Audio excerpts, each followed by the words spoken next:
My sister came from work and was planning to spend the weekend at my place. So we usually use the small gate. It's a two-in-one gate.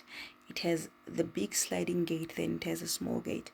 So we usually use a small gate to go in and out because I don't have a car. But my sister was had to come in with her car. So I unlocked the gate and then tried to open. As I was opening, it slid off its rail. Guys, the gate is heavy, like those medieval metal gates. It flew off its rails, and it was falling. I tried to move away from the gate because it was too heavy for me to hold on to. So I tried to move back. But while I was moving back to try and get away from it, I slipped, I fell, and the gate fell on top of me, guys. My arm was broken in the process. And both bones in my forearm were broken, and I had to get an operation where metal plates were inserted in my arm. Now I'm going to quickly turn the camera and show you guys the damage. This was the before. This was the before x-ray, when they first took an x-ray when I got to the hospital. As you can see, both bones, the ulna and the what, I forgot the names of these bones, guys. I haven't done life sciences in a long time, but then yeah, both bones were broken, as you can see. Hence my arm was bending in a very awkward position. It was like I had a second elbow. So yeah, so they had to operate, do these incisions to kind of fix my bones and attach metal plates to my bones, like so, to get the bones to grow again and just attach them. So yeah, guys, so we just thank God, because the only thing that was severe in that accident was that my arm was broken, but everything else was fine because I had a CT scan to check my spine, to check my skull, to check my lungs, or check everything, that I did not have any internal bleeding and whatnot.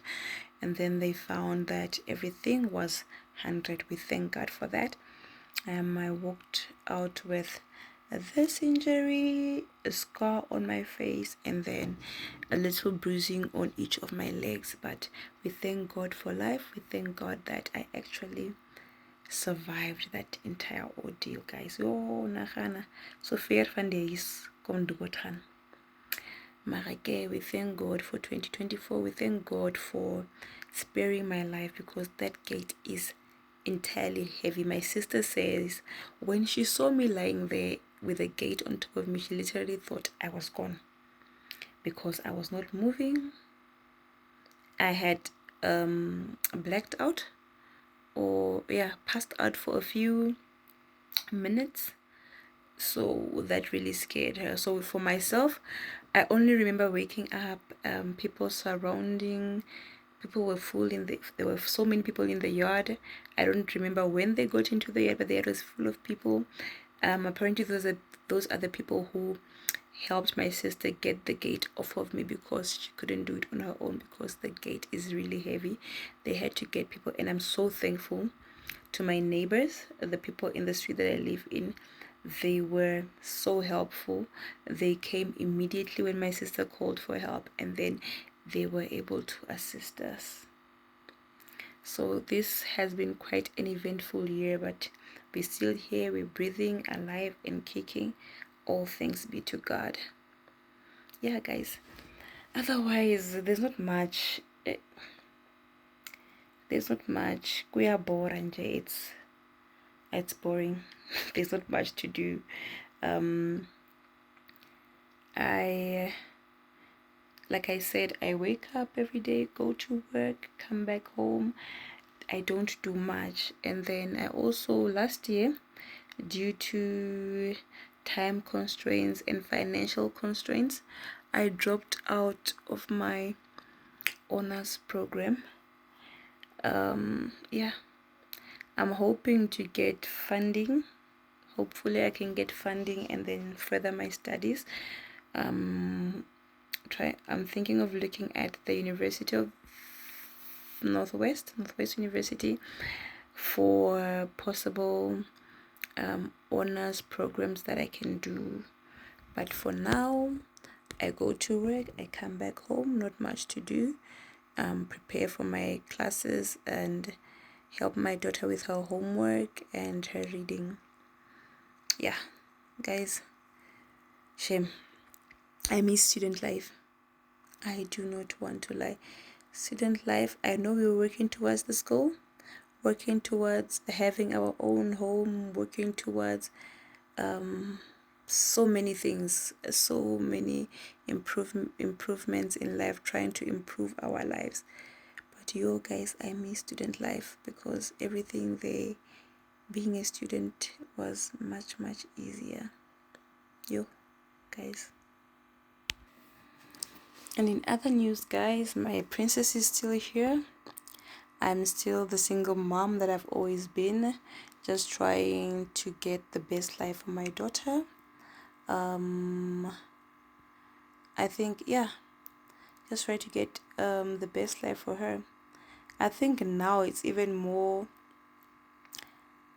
I'm even more of a single mom because we live so far from her father, and he is not part of many things in her life. I have to do most things by myself.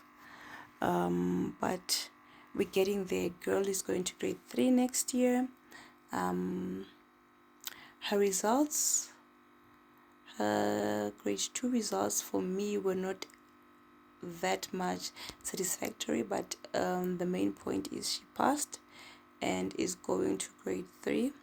And then I'm hoping to get her some tutoring next year, get something that will help her better her results. And then she's also gonna be doing Afrikaans for the very first time in her entire life next year, because the school she's been at, they do not do a second language until grade 4. So she's been doing only strictly English.